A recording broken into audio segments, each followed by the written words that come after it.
नमस्कार दोस्तों, हम देखने जा रहे हैं सीनियर टीचर यानी वरिष्ठ अध्यापक भर्ती परीक्षा जो सांस्कृतिक एजुकेशन 2024 का पेपर हुआ था 29 दिसंबर 2024 को।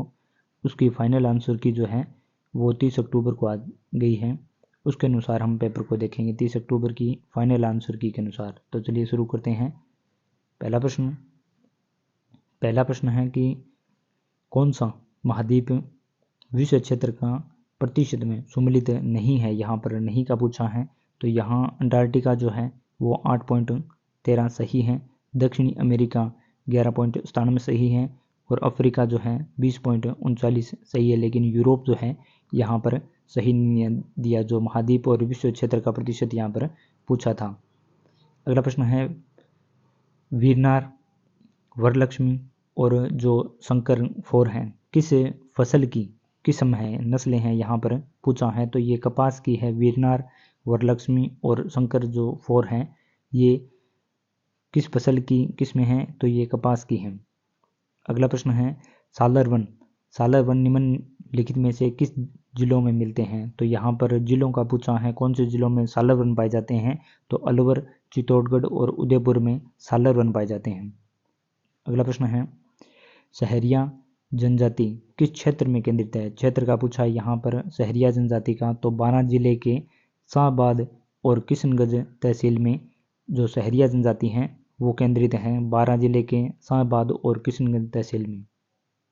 अगला प्रश्न है 2011 की जनगणना के अनुसार राजस्थान के कौन से जिलों में ग्रामीण शहरी शिशु लिंगानुपात पूछा है।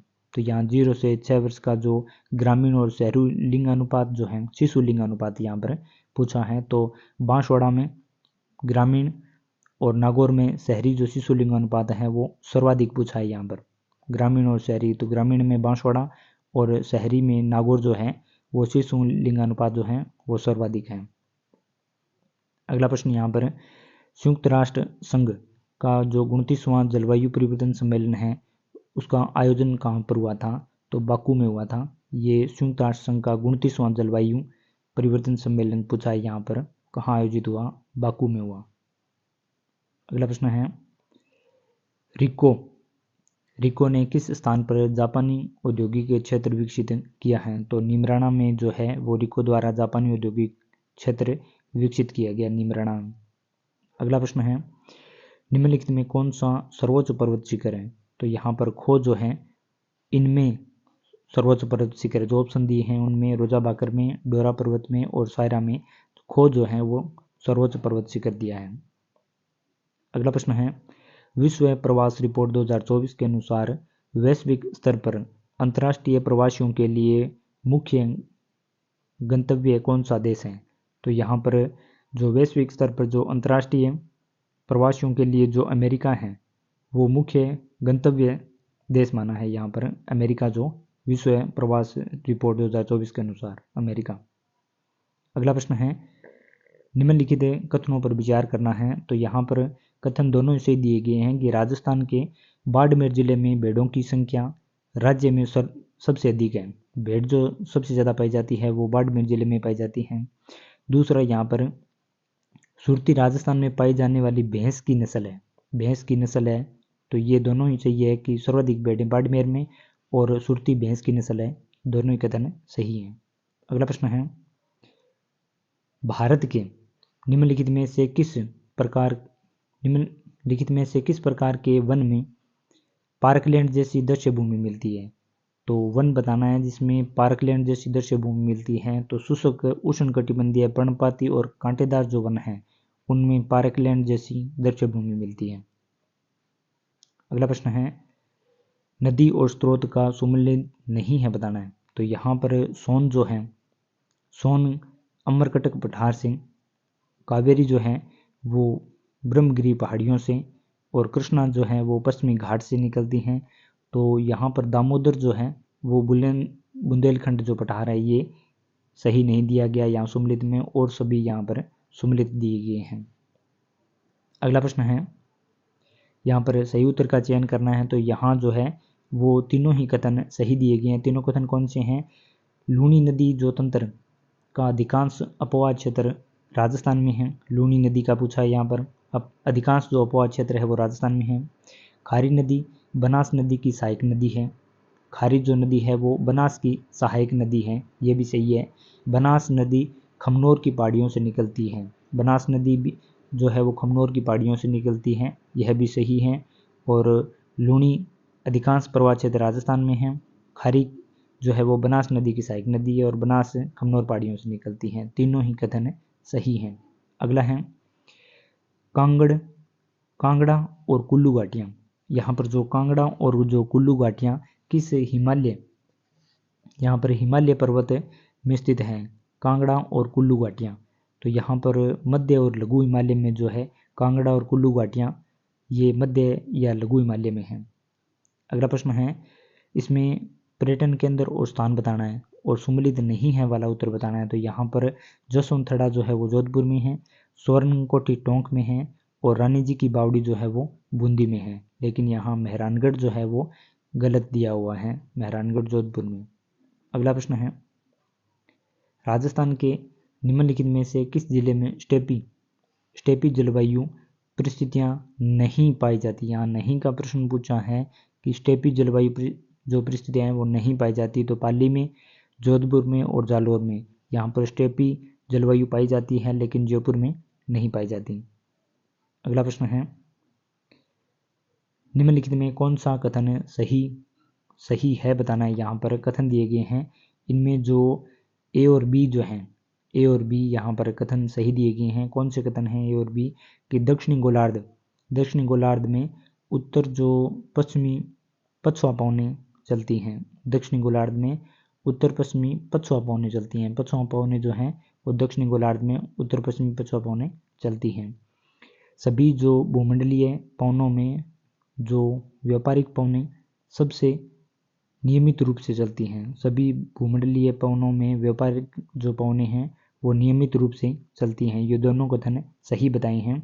उनके अलावा जो कथन दिए हैं वो देखते हैं कि ध्रुवीय पूर्वी पवनें उप ध्रुवीय क्षेत्र में ध्रुवीय क्षेत्र की ओर चलती हैं, ये गलत दिया गया कथन है। और उसके अलावा व्यापारिक पवनों की अपेक्षा पछुआ पवनें अधिक स्थिर होती हैं, ये भी कथन गलत दिया गया है। तो ए और बी यहाँ पर सही कथन दिए गए हैं। अगला प्रश्न है, अलियाबेट अपतटीय क्षेत्र निम्न में से कहाँ स्थित है। तो यहाँ पर अलियाबेट अपतटीय तेल क्षेत्र यहाँ पर जो है ये कहाँ पर है? तो ये खंबात की खाड़ी में है। अलियाबेट अपतटीय क्षेत्र तेल क्षेत्र है, ये खंबात की खाड़ी में है। अगला प्रश्न है, भारत में मानसून के संचरण के कारण एवं संधारण का सबसे प्रमुख कारक तिब्बत के पठार का गर्म होना है। तो यह कथन किसका है? यह जो कथन है ये पी कोटेश्वरम का है।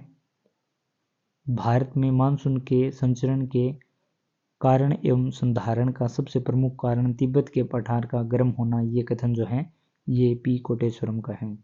अगला प्रश्न है, वर्ल्ड पॉपुलेशन रिव्यू 2024 के अनुसार निम्नलिखित देशों का उनकी कुल जनसंख्या के अनुसार सही अवरोही क्रम बताना है, घटते हुए क्रम में बताना है। यहाँ पर वर्ल्ड पॉपुलेशन रिव्यू 2024 के अनुसार कुल जनसंख्या के अनुसार यहाँ पर देशों का नाम बताना है कुल जनसंख्या के अनुसार। तो यहाँ पर थाईलैंड ऑप्शन में जिस प्रकार दिए हैं उनमें थाईलैंड सबसे ज़्यादा जनसंख्या वाला, फिर फ्रांस, फिर इटली और फिर दक्षिणी कोरिया। यहाँ पर जो है घटते क्रम में जो थाईलैंड, फ्रांस और इटली और दक्षिणी कोरिया जो है आंसर सही होगा। अगला प्रश्न है, थली, यहाँ पर थली, ददकी और देवड़ावाटी किसकी उपबोलियाँ हैं? ये बोलियों का प्रश्न जो है पूछा है, ये मारवाड़ी की उपबोलियाँ हैं। थली, ददकी और देवड़ावाटी जो हैं ये मारवाड़ी की उपबोलियाँ हैं। अगला प्रश्न है, ठक्कर बापा ने भील सेवा समिति के तत्वाधान में कहाँ पर भील आश्रम की स्थापना? तो भील आश्रम की स्थापना ठक्कर बापा ने कहाँ पर की थी? तो ऋषभदेव में की थी। भीमाश्रम, भील जो आश्रम है उसकी स्थापना ऋषभदेव में ठक्कर बापा द्वारा भील सेवा समिति के तत्वाधान में की गई। अगला प्रश्न है, निम्नलिखित में किस स्थान पर आमेर के मानसिंह प्रथम ने मुगल सेनानायक के रूप में काम नहीं किया। यहाँ पर नहीं का पूछा है कि मानसिंह प्रथम ने जो मुगल सेनानायक के रूप में काम नहीं किया, तो यहाँ पर मालवा में नहीं किया। उसके अलावा काबुल, बंगाल और उत्तर पश्चिमी प्रांत में आमेर के मानसिंह प्रथम द्वारा मुगल सेनानायक के रूप में कार्य किया गया है, मालवा में नहीं किया। अगला प्रश्न है निम्नलिखित में किस अवसर पर कांकन डोरडा की प्रथा का अभ्यास किया जाता है। यहाँ पर ये प्रथा किससे संबंधित है कांकन डोरडा, तो ये विवाह से संबंधित है कांकन डोरडा। राजपूताना मध्य भारत सभा, राजपूताना मध्य भारत सभा का प्रथम अधिवेशन का अध्यक्ष कौन था, तो यहाँ पर प्रथम अधिवेशन राजपूताना मध्य भारत सभा का प्रथम अधिवेशन का अध्यक्ष पूछा है, तो जमनालाल बजाज के द्वारा जो राजपूताना मध्य भारत सभा का प्रथम अधिवेशन की अध्यक्षता की गई थी, जमनालाल बजाज के द्वारा। अगला प्रश्न है निम्नलिखित में से दयालदास की रचना कौन सी है, तो यहाँ पर दयालदास की रचना बतानी है। तो यहाँ पर दयालदास की जो रचना है ए, बी और सी तीनों ही, जो बीकानेर रे राठौड़ारी ख्यात, देश दर्पण और आर्यख्यान कल्पद्रुम जो है, ये दयालदास की रचनाएं हैं। बीकानेर रे राठौड़ारी ख्यात, देश दर्पण, आर्यख्यान कल्पद्रुम, ये दयालदास की रचनाएं हैं। अगला प्रश्न है कि सुदर्शनगढ़, जो सुदर्शनगढ़ है, किस दुर्ग को, किस किले का नाम सुदर्शनगढ़ भी है, तो ये सुदर्शनगढ़ जो है वो नाहरगढ़ को कहा गया। सुदर्शनगढ़ किस किले का नाम है, तो नाहरगढ़ का है। निम्नलिखित में से किस चित्रशैली में फरूक फाल का चित्र मिलता है जिस पर आसिफ खां रोबेटो नाम बेटो लिखा हुआ है। आसिफ खां रोबेटो फरूक फाल का चित्र, तो ये मेवाड़ चित्रशैली में फरूक फाल का चित्र मिलता है जिस पर आसिफ खां रोबेटो लिखा हुआ है, ये मेवाड़ से संबंधित है। अगला प्रश्न है निम्नलिखित में से किस शासक ने किशनगढ़ की राजकुमारी चारुमती से संबंधित है। किशनगढ़ की राजकुमारी चारुमती से विवाह किया था मेवाड़ के राज सिंह ने, तो ये मेवाड़ के राज सिंह जो हैं वो किशनगढ़ की राजकुमारी चारुमती से संबंधित हैं। अगला प्रश्न है निम्नलिखित में से किसे 1916 में बिजोलिया किसान पंचायत का सरपंच नियुक्त किया गया था। यहाँ पर जो 1916 में बिजोलिया किसान पंचायत का सरपंच नियुक्त किया गया था, मन्नालाल पटेल को सरपंच बनाया गया था। अगला प्रश्न है निम्नलिखित में से किस पुरातात्विक स्थल में से एक अभिलेख मिला है जिसमें मौर्य सम्राट अशोक ने बौद्ध ग्रंथों के अध्ययन की अनुशंसा की है। अभिलेख जिसमें मौर्य सम्राट अशोक ने बौद्ध ग्रंथों के अध्ययन की अनुशंसा की है, तो वो बेराट से मिला है जिसमें अशोक ने बौद्ध ग्रंथ के अध्ययन के लिए कहा है। गुलाब श्याम का वैष्णव मंदिर, गुलाब श्याम का वैष्णव मंदिर ये गोगुंदा में है। अगला प्रश्न है शिवालिक अभिलेख के अनुसार, जो शिवालिक अभिलेख है उसके अनुसार किस चौहान शासक ने गजनी के अमीर खुसरो शाह को परास्त किया। जो गजनी के अमीर खुसरो शाह हैं उसको परास्त किया, तो विग्रहराज चतुर्थ ये चौहान शासक था, विग्रहराज चतुर्थ जिसने गजनी के अमीर खुसरो शाह को परास्त किया था, ये शिवालिक अभिलेख में अनुसार है। अगला प्रश्न है निम्नलिखित में कौन सा नृत्य थांकना शैली में किया जाता है। थांकना शैली में ढोल जो नृत्य है वो थांकना शैली में किया जाता है।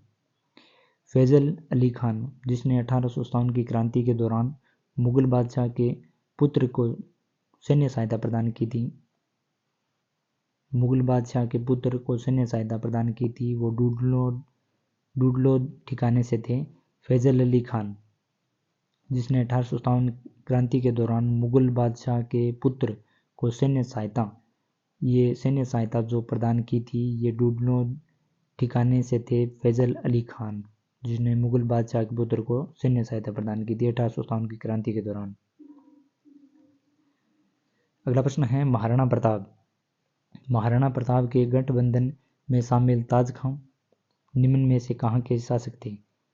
ये महाराणा प्रताप का गठबंधन और ताज खां का पूछा है कहाँ के शासक थे, तो ये जालोर के शासक थे ताज खां जो थे। महाराणा प्रताप के गठबंधन में। अगला प्रश्न है, उन लोक देवताओं को चिन्हित कीजिए जिनकी जीवन गाथाओं को गोरक्षा के प्रकरण है। तो ये गोरक्षार्थ जिनको मृत्यु प्राप्त हुई थी, उनमें ये जो सभी जो हैं गोगा जी, तेजा जी, बाबू जी और देवनारायण जी जो हैं देव जी, ये सभी जो लोक देवता हैं ये गोरक्षार्थ हैं, अपने प्राणों की आहुति दी थी इन्होंने। अगला प्रश्न है, राजस्थान को सुनेल टप्पा निम्न में से किसकी अनुशंसा पर मिला था? एकीकरण किस्में में जो राज्य पुनर्गठन आयोग की सिफारिश पर सुनेल टप्पा जो है वो राजस्थान को मिला था। सुनेल टप्पा राजस्थान को राज्य पुनर्गठन आयोग की सिफारिश पर मिला था। अगला प्रश्न है, संत मावजी के चौपड़ों की भाषा, जो संत मावजी के चौपड़ों की भाषा है वो बागड़ी भाषा है। बागड़ी भाषा में ये संत मावजी के चौपड़े हैं वो लिखे गए हैं। अगला प्रश्न है, निम्नलिखित में कौन सा सुशीर वाद्य यंत्र नहीं है पूछा है। सुशीर वाद्य यंत्र नहीं है तो यहाँ पर बपंग जो है वो सुशीर वाद्य यंत्र नहीं है। अगला प्रश्न है, 1956 के उपरांत कितने अन्य राज्यों के राज्यपालों को राजस्थान के राज्यपाल का अतिरिक्त प्रभार दिया गया? 1956 के उपरांत कितने अन्य राज्यों के राज्यपाल को राजस्थान के राज्यपाल का अतिरिक्त प्रभार दिया गया? दोबारा प्रश्न देखते हैं, 1956 के उपरांत कितने अन्य राज्यों के राज्यपालों को राजस्थान के राज्यपाल का अतिरिक्त प्रभार दिया गया? तो यहाँ पर जो फाइनल आंसर की आई थी उनमें 9 राज्य हैं वो सही माने हैं। पहले वाले में 7 माने थे और फाइनल आंसर की में 9 राज्य माने हैं।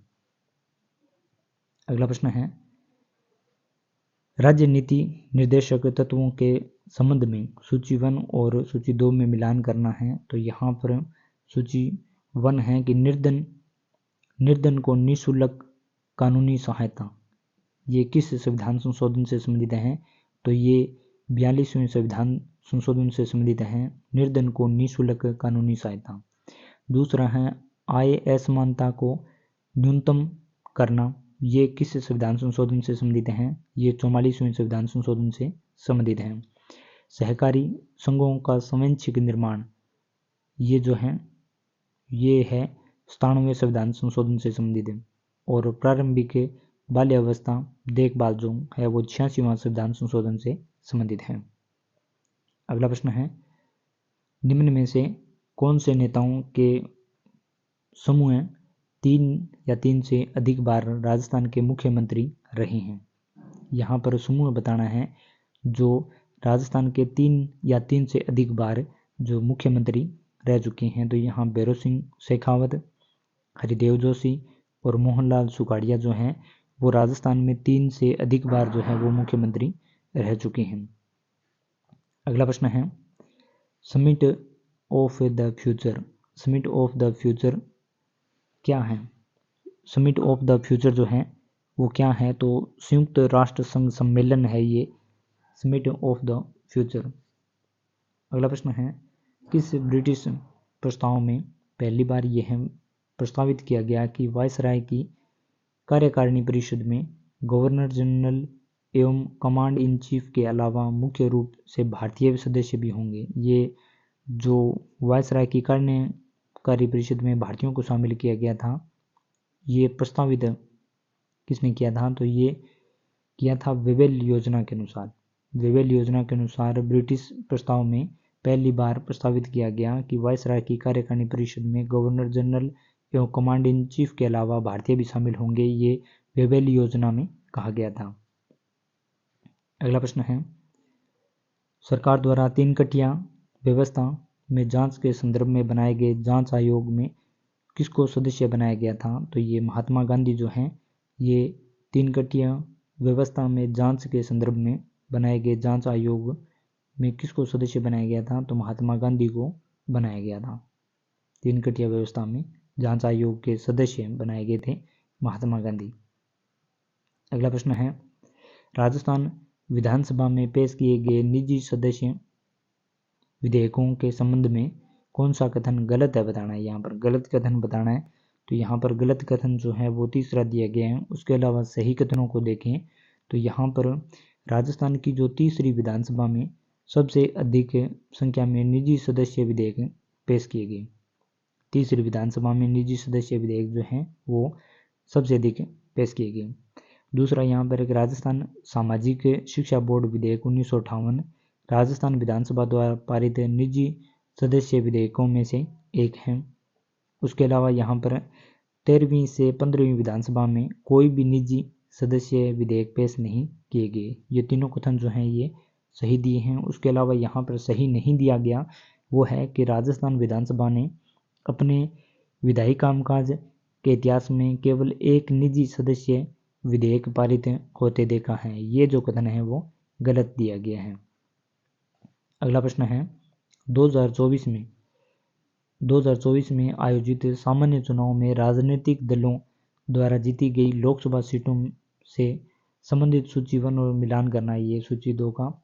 तो यहाँ पर जो सीटें प्राप्त हुई थी उनमें समाजवादी पार्टी को जो सीटें प्राप्त हुई थी वो 37 सीटें प्राप्त हुई। ऑल इंडिया तृणमूल कांग्रेस को 29 सीटें प्राप्त हुई और द्रविड़ मुनेत्र कंगडम को जो सीटें प्राप्त हुई थी वो 22 सीटें प्राप्त हुई। तेलुगु देशम पार्टी को यहाँ पर 16 सीटें प्राप्त हुई। अगला प्रश्न है राजस्थान के राज्यपाल की स्मार्ट विलेज पहल। स्मार्ट विलेज जो पहल है निम्न में से किस संस्था द्वारा क्रियान्वित की जाती है। तो ये राज्य विश्वविद्यालय द्वारा जो है वो राज्यपाल की स्मार्ट विलेज पहल जो राज्य विश्वविद्यालय द्वारा क्रियान्वित की जाती है।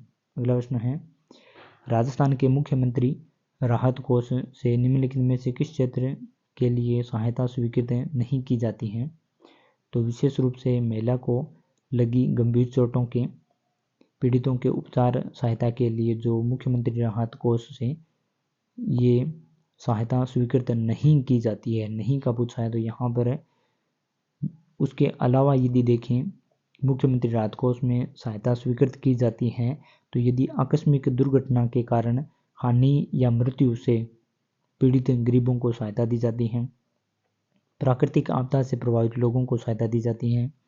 युद्ध या अन्य अभियानों में शहीद सैनिकों या घायल सैनिकों के साथियों को सहायता दी जाती है। लेकिन यहाँ पर महिला को यदि कोई गंभीर चोट या पीड़िता को उपचार की सहायता नहीं दी जाती है, विशेष रूप से ये नहीं दिया जाता और सभी यहाँ पर मुख्यमंत्री राहत कोष से सहायता दी जाती है। अगला प्रश्न है निम्नलिखित कथनों को पढ़िए और सही कथन का चयन करना है। तो यहाँ पर जो कथन सी है केवल वो सही दिया गया है।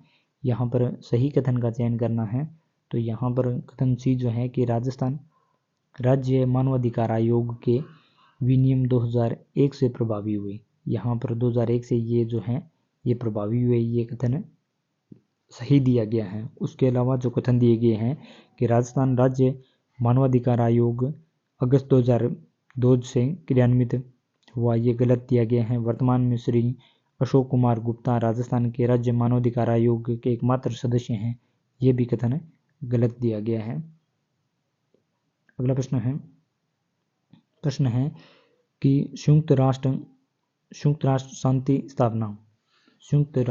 शांति स्थापना गतिविधियों में भारत के योगदान से संबंधित सही कथन बताना है। संयुक्त राष्ट्र शांति स्थापना के लिए सही कथन बताना है। तो यहाँ पर सही कथन जो होगा उनमें भारत ने संयुक्त राष्ट्र शांति स्थापना मिशनों के लिए 2 लाख से अधिक सैनिक उपलब्ध करवाए हैं।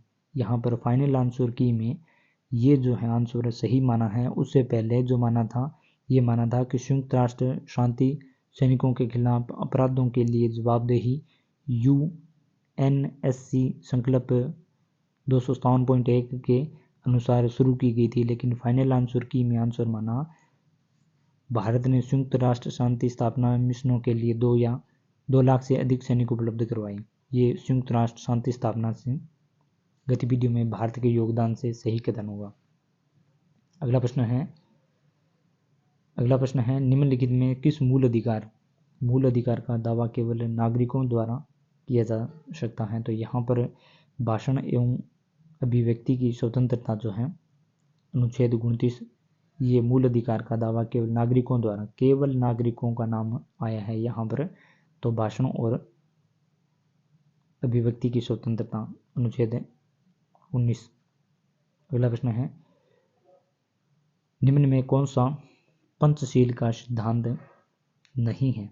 यहाँ पर पंचशील का सिद्धांत नहीं है, तो यहाँ पर पंचशील के सिद्धांतों की अगर बात करें, पंचशील के सिद्धांतों में एक दूसरे के प्रादेशिक अखंडता व सर्वोच्च सत्ता के लिए परस्पर सम्मान की भावना, अनाक्रमण और शांतिपूर्ण सहअस्तित्व जो है ये पंचशील सिद्धांतों में है, लेकिन बंधुत्व और पारस्परिक लाभ जो है ये पंचशील सिद्धांत में नहीं है। अगला प्रश्न है कि निम्नलिखित में से कब ग्राम पंचायत स्तर पर सत्कर्ता समिति को समाप्त कर दिया गया? ग्राम पंचायत स्तर पर जो सत्कर्ता जो समिति है उसको समाप्त कर दिया गया, ये 6 जनवरी सन 2000 में सत्कर्ता समिति को समाप्त कर दिया गया ग्राम पंचायत स्तर पर। अगला प्रश्न है, भारत सरकार अधिनियम 1935 के संबंध में निम्न में से कौन सा कथन गलत बताना है? यहाँ पर गलत कथन जो है वो बताना है। अधिनियम 1935 के बारे में जो सही कथन है वो देखते हैं कि 1935 के अधिनियम में अखिल भारतीय संघ की परिकल्पना की गई थी, जिसमें ब्रिटिश प्रांत और भारतीय राज्य शामिल थे, ये सही कथन है। उसके अलावा अधिनियम द्वारा परिकल्पित प्रांतीय स्वसहायता की योजना में प्रत्येक प्रांत में से एक कार्यकारी और विधायिका का प्रावधान किया गया था। अधिनियम के तहत प्रांतों को पहली बार अलग संस्थाओं के रूप में मान्यता दी गई थी। और प्रश्न के अनुसार जो सही कथन नहीं है वो है, इस अधिनियम में बर्मा को भारत से अलग नहीं किया गया और यह क्रिप्स मिशन के तहत किया गया था, यह कथन गलत दिया गया है। अगला प्रश्न है, संविधान के किस अनुच्छेद के तहत है?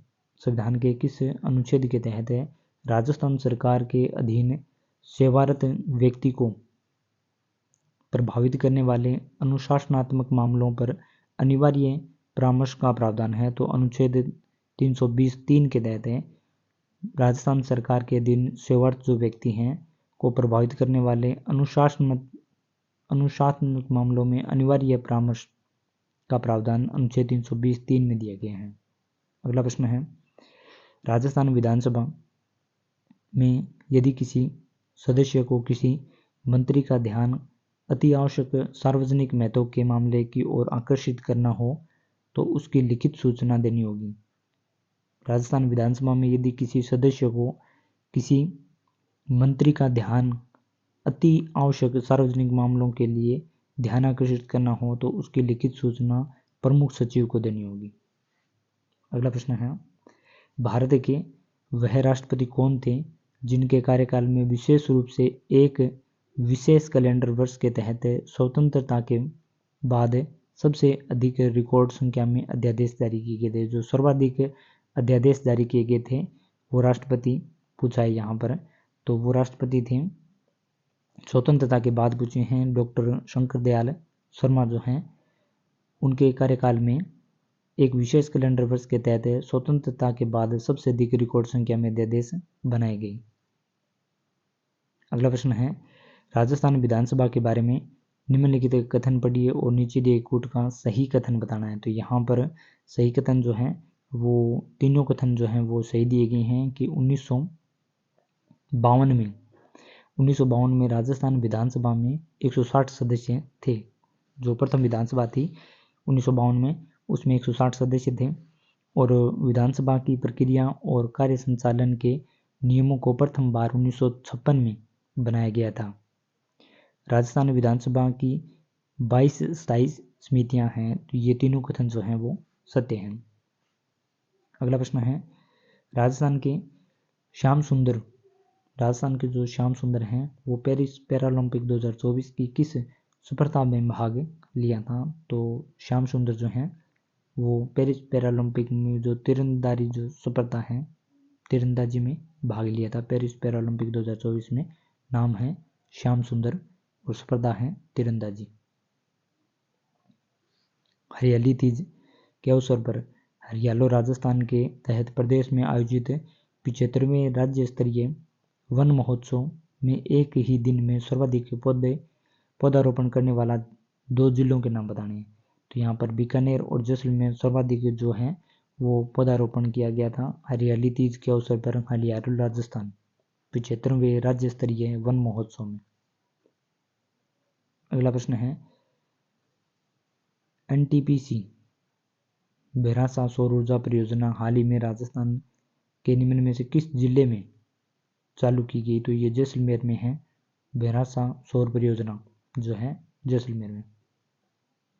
अगला प्रश्न है, हाल ही में भारत के पर्यटन मंत्रालय ने सर्वश्रेष्ठ पर्यटन ग्राम प्रतियोगिता 2024 के अंतर्गत सर्वश्रेष्ठ समुदाय आधारित पर्यटन की श्रेणी में राजस्थान के देवमाली को एक विजेता घोषित किया। ये देवमाली किस जिले से हैं? ये देवमाली जो है किस जिले में स्थित है? तो ये ब्यावर में है। देवमाली कहाँ पर है? ये ब्यावर में है। अगला प्रश्न है, हाल ही में माननीय श्री ओम माथुर को किस राज्य का राज्यपाल नियुक्त किया गया है? ये ओम माथुर जो हैं ये सिक्किम के राज्यपाल बनाए गए थे। अगला प्रश्न है, राजस्थान विधानसभा की पर्यावरण समिति विधानसभा की जो पर्यावरण समिति का अध्यक्ष कौन है? तो डॉक्टर दयाराम परमार जो हैं उसमें राजस्थान विधानसभा की पर्यावरण संबंधी समिति के अध्यक्ष थे। अगला प्रश्न है, राजस्थान राज्य सरकार द्वारा गोवंश के लिए अनुदान दिया जाता है, इसके लिए निम्न कथनों पर विचार करना है। तो यहाँ पर जो कथन एक सत्य है किंतु बी असत्य है। पहला कथन है कि राज्य सरकार द्वारा गोवंश के लिए किए जा रहे अनुदान में हाल ही में 10% वृद्धि करने की घोषणा की गई है। तो ये कथन सही है। और दूसरा कथन यहाँ पर असत्य दिया है कि यह सहायता राशि सभी तरह के गोवंशों को एक वर्ष में 330 दिवस के लिए दी जाती है, ये असत्य दिया है। अगला प्रश्न है, 19वीं राष्ट्रीय युवा एथलेट चैंपियनशिप 2024 में राजस्थान के किस खिलाड़ी ने लड़कों की भाला फेंक स्पर्धा में प्रथम स्थान प्राप्त किया है? जो 19वीं राष्ट्रीय युवा एथलेट चैंपियनशिप 2024 में राजस्थान के खिलाड़ी हैं जिन्होंने भाला फेंक प्रतियोगिता में प्रथम स्थान, तो यहाँ पर दीपेश चौधरी हैं।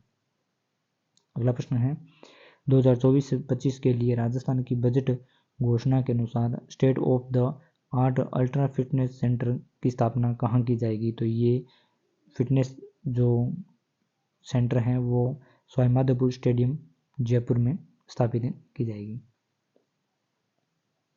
अगला प्रश्न है, निम्न में कौन अगस्त 2024 में राजस्थान से राज्यसभा का सदस्य चुना गया? तो रवनीत सिंह बिट्टू जो हैं वो अगस्त 2024 में राज्यसभा के सदस्य चुनेंगे। अगला प्रश्न है, जो फाइनल आंसर की में डिलीट किया गया वो थे कि प्रश्न है कि 2023-24 में विश्व में सेवाओं के निर्यात में भारत की रैंक क्या है? ये जो रैंक है पूछी थी और ये प्रश्न जो है वो डिलीट कर दिया गया। वर्ष 2023-24 में विश्व में सेवाओं के निर्यात में भारत की रैंक क्या है? अगला प्रश्न है, भारत में विदेश व्यापार नीति 2023 भारत में विदेश व्यापार नीति 2023 का निम्न में से कौन सा लक्ष्य है? विदेश व्यापार नीति 2023 का लक्ष्य है तो भारत के कुल निर्यातकों को 2023 तक 2 ट्रिलियन अमेरिका डॉलर तक बढ़ाना है। अगला प्रश्न है, भारतीय आयातकों और निर्यातकों को निम्न में से कौन सी संस्था प्रमुख रूप से वित्त प्रदान करती है? जो आयातक और निर्यातक हैं उनको वित्त प्रदान करने वाली संस्था जो है वो भारतीय आयात निर्यात जो बैंक हैं वो वित्त प्रदान करता है। भारत में स्वर्णिमा रेशा क्रांति संबंधित है तो ये जूट के उत्पादन से संबंधित है। भारत में स्वर्णिम रेशा क्रांति जो है ये जूट के उत्पादन से संबंधित है। अगला प्रश्न है, भारत में निम्न में कौन सा उद्योग सर्वाधिक रोजगार प्रदान करता है? तो सर्वाधिक रोजगार प्रदान करने वाला उद्योग जो है वो टेक्सटाइल उद्योग है। अगला प्रश्न है, भारत में कृषिगत वस्तुओं को न्यूनतम समर्थन कीमत प्रदान करने वाला मुख्य उद्देश्य बताना है। तो यहाँ पर एक सीमा से नीचे कृषि उत्पादकों की कीमत को गिरने से रोकना जो है, ये भारत में कृषिगत वस्तुओं को न्यूनतम समर्थन जो MSP है, न्यूनतम समर्थन कीमत, एक सीमा से नीचे कृषि उत्पादों की कीमत को गिरने से रोकना है। अगला प्रश्न है, विनिवेश से तात्पर्य सार्वजनिक क्षेत्र के उद्योगों को निजी क्षेत्र को बेच देना, ये विनिवेश से तात्पर्य है। अगला प्रश्न है, भारत की उत्पादन से जुड़ी प्रोत्साहन योजना का केंद्र कौन सा क्षेत्र है? तो विनिर्माण जो है ये भारत में उत्पादन से जुड़ी प्रोत्साहन योजना का केंद्र है, विनिर्माण। अगला प्रश्न है, वर्ष 2023-24 में भारत में गेहूं का सर्वाधिक उत्पादन करने वाला राज्य कौन सा है? यहाँ पर सर्वाधिक उत्पादन गेहूं का करने वाला उत्तर प्रदेश है वर्ष 2023-24 के अनुसार। निम्न में कौन से वर्ष में भारत में प्रथम विदेश व्यापार नीति जारी की गई थी? कौन से वर्ष में भारत में प्रथम विदेश व्यापार नीति जारी की गई थी? 1992 में जो है वो भारत में प्रथम विदेश व्यापार नीति जो 1992 में जारी की गई। शेल्डन के वर्गीकरण के अनुसार निम्न में से कौन सा व्यक्तित्व का प्रकार मिलनसार, बहिर्मुखी एवं स्नेही है? मिलनसार है, बहिर्मुखी हैं और स्नेही हैं, तो ऐसा व्यक्तित्व वाला व्यक्ति वो एंडोमॉर्फिक होता है। शेल्डन के अनुसार जो वर्गीकरण है उसमें एंडोमॉर्फिक व्यक्तित्व वाले व्यक्ति मिलनसार होता है, बहिर्मुखी होता है और स्नेही व्यवहार वाला होता है।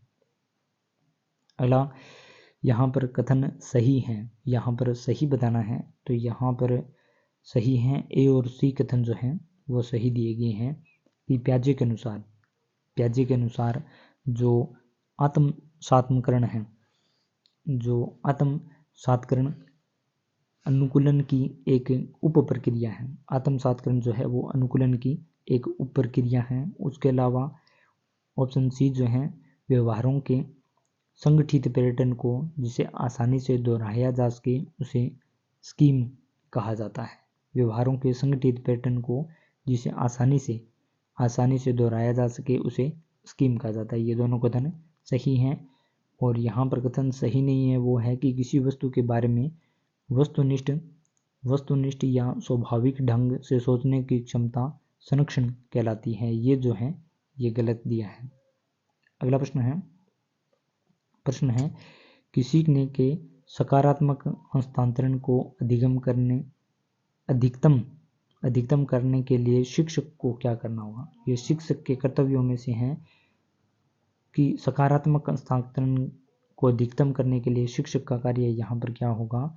उसमें ए, बी और सी जो है ये चर्चा का उपयोग कर सकता है। शिक्षक जो चर्चा का उपयोग करेगा और सुनिश्चित करें कि सामान्य सिद्धांत समझ में आ गए हैं और अनुकरणिक कार्यों में निपुणता जो है ये शिक्षक करेगा। अगला प्रश्न है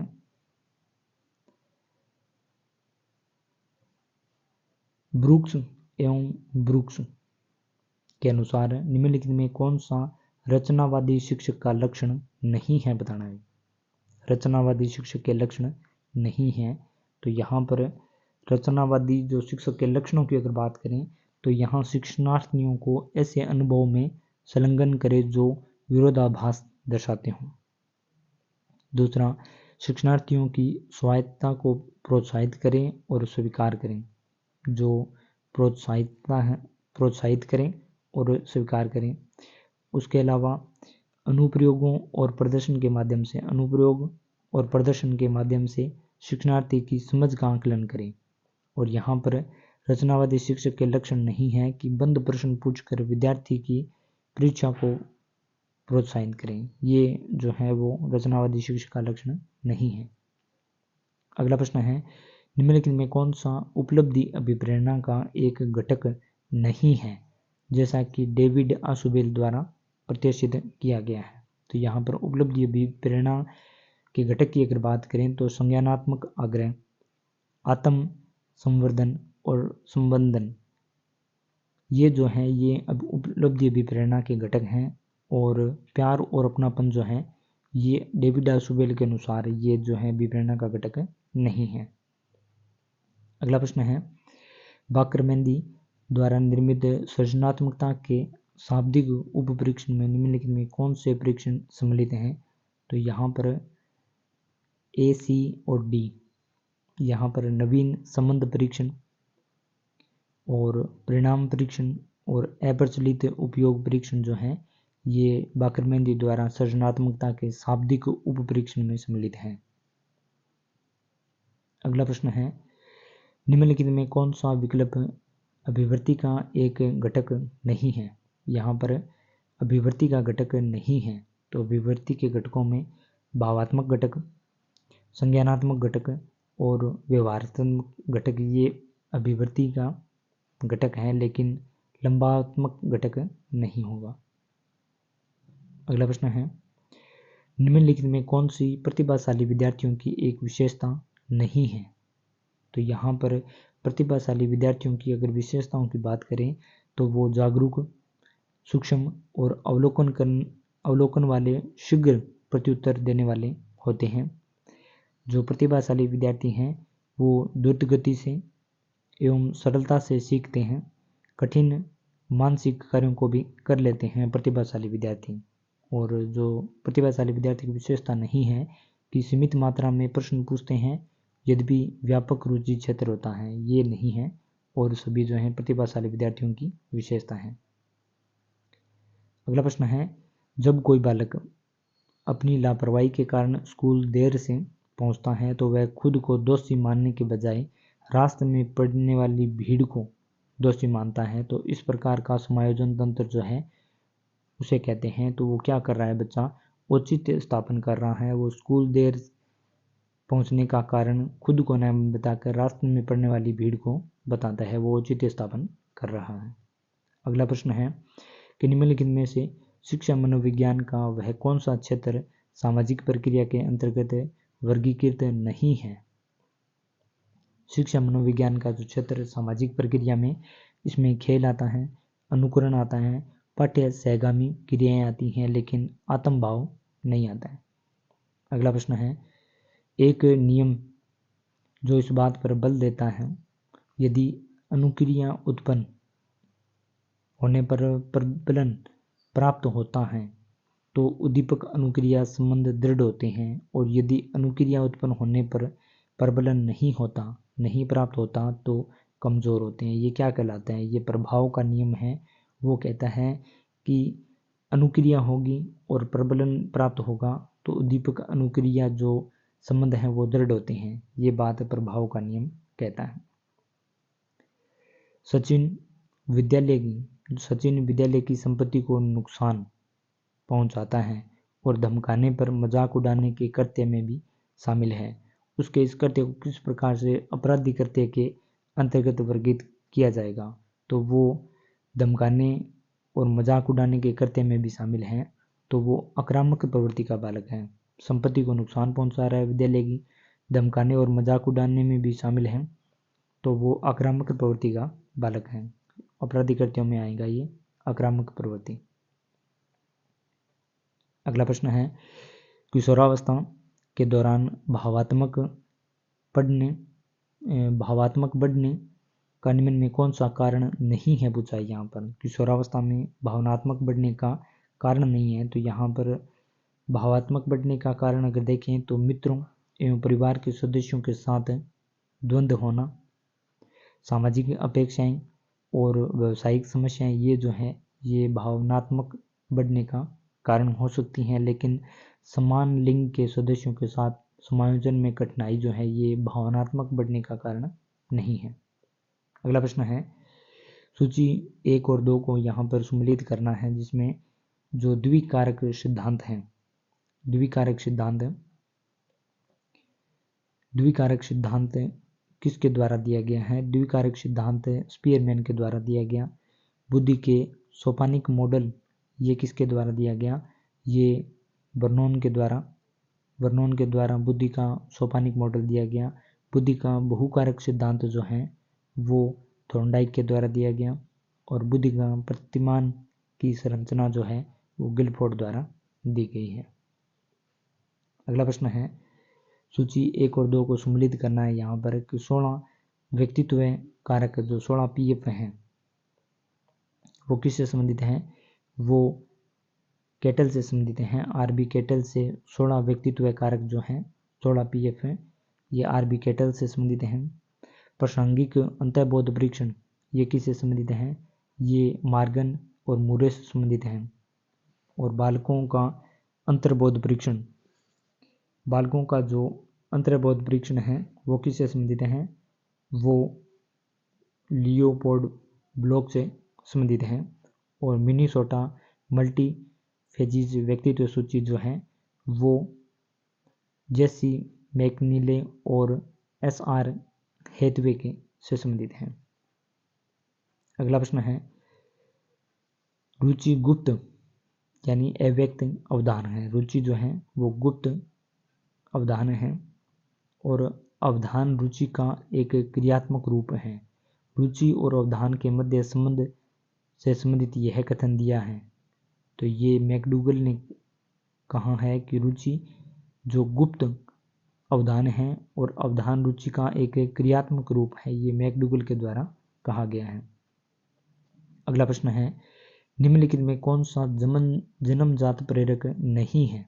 जन्मजात प्रेरकों की अगर बात करें तो यहाँ पर प्यास, भूख और लैंगिक जो अंतर्नोद जो हैं ये जन्मजात प्रेरक होते हैं, लेकिन आक्रामक जो अंतर्नोद है ये जन्मजात प्रेरक नहीं है। अगला प्रश्न है, निम्नलिखित में कौन सी एक क्षमता थ्रस्टन द्वारा प्रतिपादित मूल मानसिक क्षमताओं में से नहीं है? तो यहाँ पर थ्रस्टन के द्वारा जो प्रतिपादित मूल मानसिक क्षमताओं में नहीं है पूछा है, तो यहाँ पर स्मृति, शाब्दिक और गणितीय ये मानसिक क्षमताओं में है लेकिन व्यवहारिक नहीं होगा। अगला प्रश्न है, शिक्षक अपनी कक्षा की संरचना इस प्रकार करते हैं कि विद्यार्थी 6 से 12 वर्ष की आयु समूह को सकारात्मक दृष्टिकोण बनाए रखने और खुद को सक्षम और मूल्यवान व्यक्तियों के रूप में देखने में मदद मिल सके। वे एरिक्सन के अनुसार मनोसामाजिक विकास के किस चरण की ओर ले जाने के लिए ऐसा कर रहे हैं? तो वो परिश्रमी यानी उद्योगी बनाने के लिए ऐसा कर रहे हैं। अंतिम प्रश्न है, निम्नलिखित में से कौन सा विकल्प शिक्षा मनोविज्ञान की उपयोगिता से संबंधित नहीं है? यहाँ पर शिक्षा मनोविज्ञान की उपयोगिता से संबंधित नहीं है। और उपयोगिता से संबंधित देखें तो समूह गतिकी को समझने में सहायक शिक्षा मनोविज्ञान, पाठ्यक्रम के निर्माण में सहायक है शिक्षा मनोविज्ञान, और कक्षा में नैतिक वातावरण उत्पन्न करने में सहायक है शिक्षा मनोविज्ञान, लेकिन संबंधित नहीं है कि विज्ञान की तरह अपने नियमों एवं सिद्धांतों का उपयोग विषयनिष्ठ ढंग से करने में सहायक है। ये जो है ये संबंधित नहीं है। तो इस प्रकार के जो प्रश्न हैं वो संस्कृत शिक्षा विभाग की वरिष्ठ अध्यापक भर्ती परीक्षा 2024 में पूछे गए थे। धन्यवाद।